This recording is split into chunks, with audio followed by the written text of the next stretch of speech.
जब किसी बैंक में काम करने वाले इंसान को पूछा जाता है कि वो क्या काम करते हैं, तो जवाब मिलता है कि मैं एक बैंकर हूँ। अगर आप पूछेंगे कि क्या आपकी खुद की बैंक है, तो जवाब मिलेगा नहीं, मैं वहाँ पर काम करता हूँ। Wait a minute. Who are you? इसका मतलब वो भले ही बैंकर होगा, लेकिन फिर भी उसे अपने खुद के व्यवसाय की ज़रूरत है। हमारे एजुकेशन सिस्टम का बस एक ही लक्ष्य है कि ज़्यादा से ज़्यादा स्टूडेंट्स को नौकरी करने के लिए तैयार कैसे किया जाए, ज़्यादा से ज़्यादा नौकर कैसे बना दिए जाए। जब सारे स्टूडेंट्स डॉक्टर, इंजीनियर, पुलिस इत्यादि बनने के लिए पढ़ रहे हैं, तो इसका मतलब है वो आगे जाकर पैसों के लिए काम करेंगे।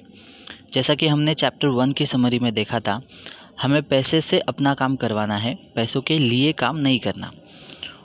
तो हम स्कूल में जो सीखते हैं वो बन जाते हैं, और जो सीखे वो बन जाने में दिक्कत ये है कि हम अपने काम से काम रखना भूल जाते हैं। हम उसी पर्सनालिटी को अपना लेते हैं, उसे ही अपनी पहचान समझ लेते हैं और किसी और के बिजनेस को बढ़ाते रहते हैं। फॉर एग्ज़ाम्पल, कोई टीचर जितना अच्छा पढ़ाए वो उतना ही अपने स्कूल का नाम बड़ा करता है, अपने लिए कुछ नहीं करता। अमीर लोग अपनी संपत्ति बढ़ाने पर ध्यान देते हैं और गरीब अपनी सैलरी। अगर अमीर होना है तो अपने काम से काम रखना होगा, क्योंकि अमीरी का संबंध हमारी सैलरी से नहीं, हमारी संपत्ति से होता है, हमारे व्यवसायों से होता है। हम अपने आसपास हमेशा देखते हैं कि लोग अपनी प्रमोशन के लिए मेहनत करके, ओवरटाइम करके, दूसरा कोई पार्ट टाइम काम ढूंढ के अपनी आमदनी को बढ़ाने की कोशिश करते हैं। यह काफ़ी हद तक हमें सही भी लगता है, पर फिर भी वो अपनी आमदनी बढ़ाने के बारे में ही सोच रहे हैं, अपने काम से काम रखने के बारे में नहीं। इसका परिणाम हमेशा ये होता है कि वो किसी और के लिए काम करने में ज़िंदगी गुजार देते हैं। और ऐसा होने की एक और वजह ये भी है कि गरीब और मिडिल क्लास कोई बड़ी रिस्क नहीं लेना चाहते। वो सोचते हैं कि हमारे पास कोई फाइनेंशियल सपोर्ट नहीं है जिसके भरोसे पर हम रिस्क लेंगे, और इसके लिए वो हमेशा पैसों के लिए काम करते रह जाते हैं। रॉबर्ट कियोसाकी अपनी बुक में बताते हैं कि अपने काम से काम रखना शुरू कर दीजिए। अपना जॉब बिल्कुल न छोड़ें, पर साथ ही में पैसे बचाकर कुछ ऐसे एसेट्स भी खरीदना शुरू कीजिए जो कि आपके पैसे से काम करवाए। ऐसी चीज़ें ना ही खरीदें तो बेहतर है जो सिर्फ दिखने में एसेट है लेकिन उनसे कोई कमाई नहीं होगी। जैसे कि आपकी कार की वैल्यू करीब करीब 25% तक घट जाती है जब आप उसे पहली बार चलाना शुरू कर देते हैं।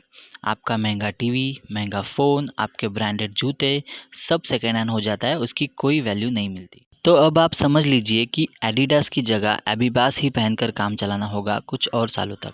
इन शॉर्ट, अपने खर्चों को कम रखें और बचे हुए पैसे से अपने एसेट्स को बढ़ाते जाए और एक मजबूत फाउंडेशन बनाए। जो भी माँ बाप अपने बच्चों को सफल देखना चाहते हैं, वो अपने बच्चों को एसेट्स और लाइबिलिटीज़ के बारे में फ़र्क ज़रूर सिखाए।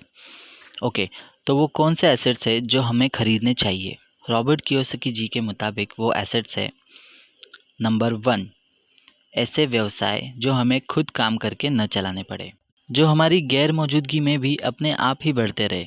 अगर हमारा वहाँ पर मौजूद रहना ज़रूरी है तो वो व्यवसाय नहीं है, नौकरी है।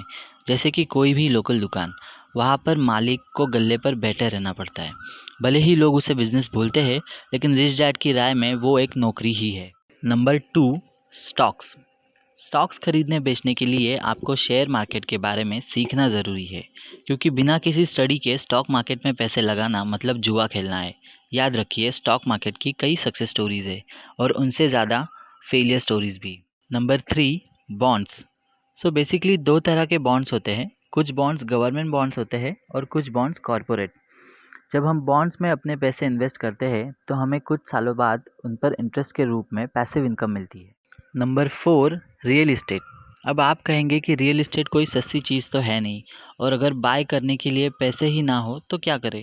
लेकिन इस बुक में रॉबर्ट कियोसाकी जी ने कुछ ऐसी टेक्निक्स भी बताई है जिससे आप पैसा ना होने पर भी रियल इस्टेट से पैसे कमा सकते हैं, जिसे यहाँ पर डिस्कस करने के लिए शायद ये वीडियो 30-40 मिनट की हो जाएगी। इसलिए आप ये टेक्निक्स बुक्स में ही पढ़े तो ज़्यादा बेहतर है। Number 5, royalties. आपकी कोई भी रचना, जैसे कि कोई लेख, कविताएं, कहानियाँ, आपकी कोई कलाकृति, इन सब चीज़ों पर आपको काफ़ी समय तक पैसिव इनकम मिल सकती है, जिसे रॉयल्टी कहा जाता है, और इसीलिए शायद ये वीडियो भी मैं बना रहा हूँ। ओके, तो इन सब चीज़ों के अलावा भी आप खरीद सकते हैं हर वो चीज़ जिसकी मार्केट वैल्यू है और बढ़ती रहती है।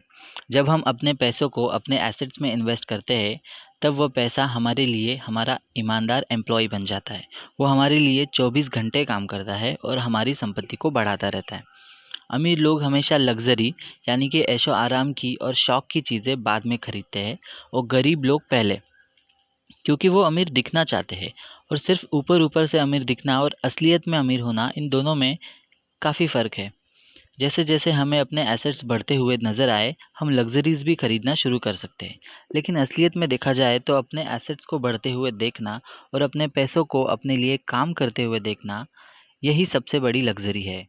लोग हमेशा दिखावे के लिए जज्बाती होकर क्रेडिट पर लग्जरी खरीद लेते हैं, मगर क्रेडिट पर खरीदी हुई लग्जरी का मज़ा अपनी फाइनेंशियल इंटेलिजेंस को इस्तेमाल करके खरीदी हुई लग्जरी से हमेशा कम होता है और क्रेडिट कई बार एक बोझ बनकर रह जाता है। तो आशा करता हूँ आपको कुछ नया और वैल्यूएबल सीखने को मिला हो और आप भी बुक्स पढ़ने का कीड़ा अपने अंदर जगाने की कोशिश करें। अगर आपके कुछ सजेशंस हैं तो कमेंट्स में ज़रूर लिखें, क्योंकि आपके सजेशंस ही मुझे इम्प्रूव होने में मदद करेंगे। खत्म। Bye bye, tata, good bye, गया।